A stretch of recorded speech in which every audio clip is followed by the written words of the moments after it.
तो ये था अपना ओवरऑल डिस्कशन। अगर अब भी किसी का कोई क्वेश्चन है तो क्वेश्चंस आर इनवाइटेड। सर, हाँ, यूपीएससी की प्रिपरेशन में कोचिंग और सेल्फ स्टडी का क्या कॉम्बिनेशन है? Good question.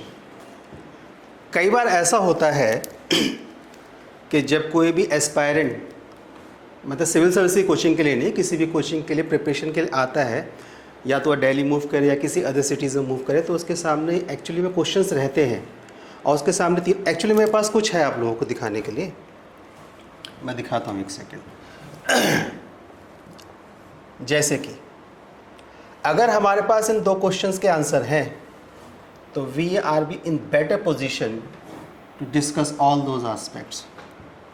ठीक है, फॉर एग्जाम्पल दिस वन।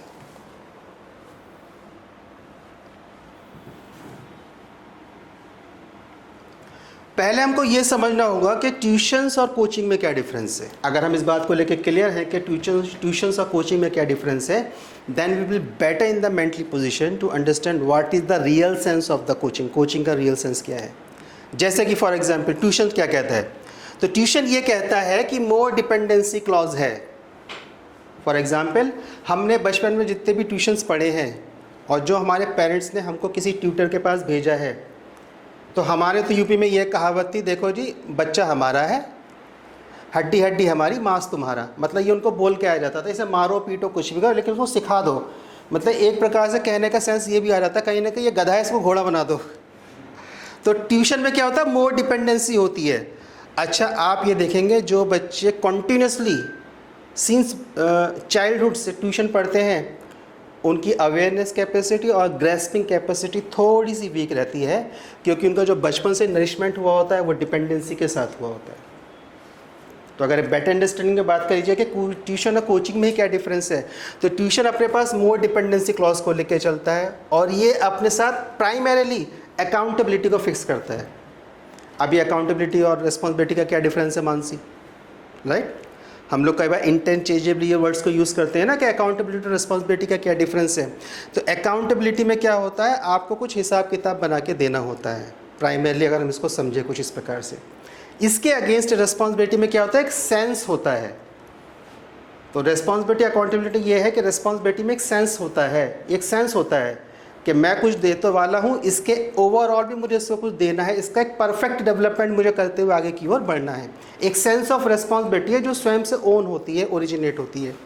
क्या है, tuition rights on the instruction. यहाँ पे ट्यूटर आपको इंस्ट्रक्शन देता है, सुनो तुमको ये करना है और ये नहीं करना है। इसके अगेंस्ट कोचिंग क्या कहती है, driven by the sense and the direction. ये आपको डायरेक्शन बताएगी।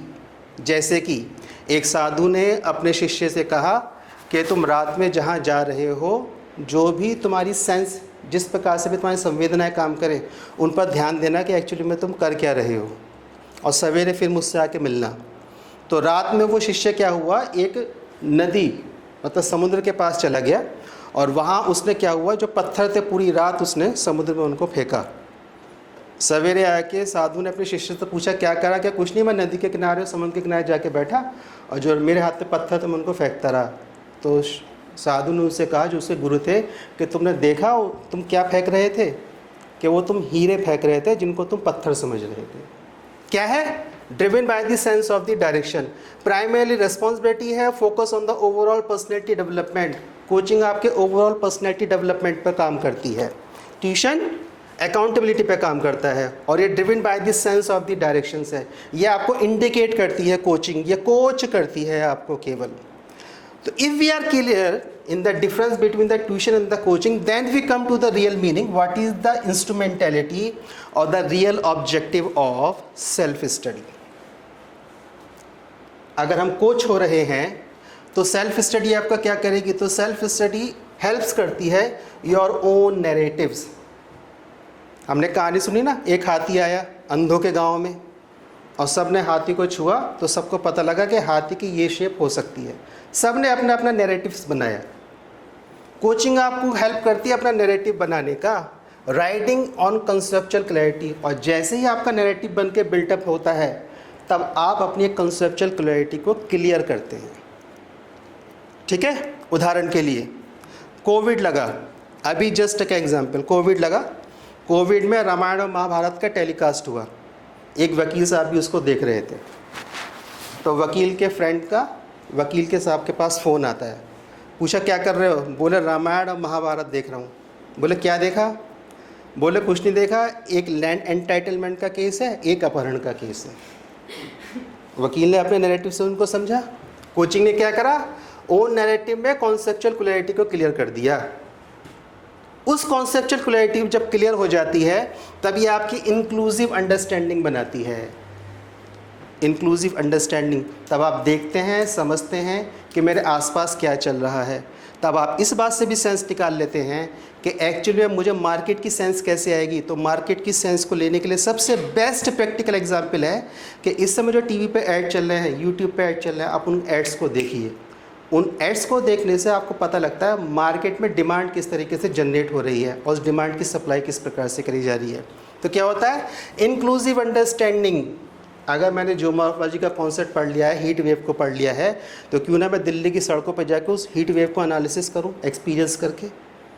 इंक्लूसिव अंडरस्टैंडिंग, और जब इंक्लूसिव अंडरस्टैंडिंग बनती है तो आप इंक्लूसिव डिसीजन मेकिंग क्रिएट करते हैं। आपके पास एक इंक्लूसिव डिसीजन मेकिंग आ जाती है, और जैसे ही इंक्लूसिव डिसीजन मेकिंग आपके पास आ जाती है तो आपकी एक ओवरऑल पर्सनैलिटी का डेवलपमेंट ऑटोमेटिकली बाहर निकल कर आता है।